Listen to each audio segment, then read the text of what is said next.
घटस्फोटाच्या दाव्याच्या सुनावणीसाठी आलेल्या महिला पक्षकारासोबत महिला वकिलाची हाणामारी झाली होती।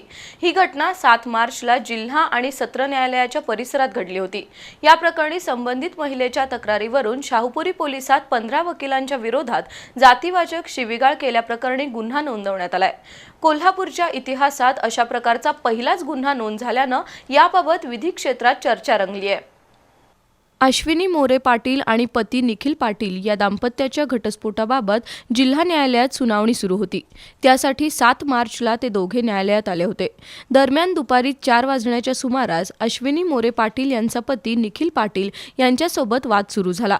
त्यावेळी पतीच्या बाजूने महिला वकील ॲडव्होकेट काजल शेळके यांनी अश्विनी मोरे पाटील यांना जातीवाचक शिवीगाळ करत मारहाण केल्याचा आरोप अश्विनी मोरे पाटील यांनी केला।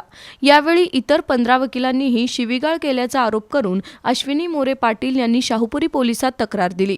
त्यानुसार गुन्हा दाखल झालाय। या गुन्ह्याचा तपास शहर पोलीस उपअधीक्षक प्रिया पाटील करत आहेत।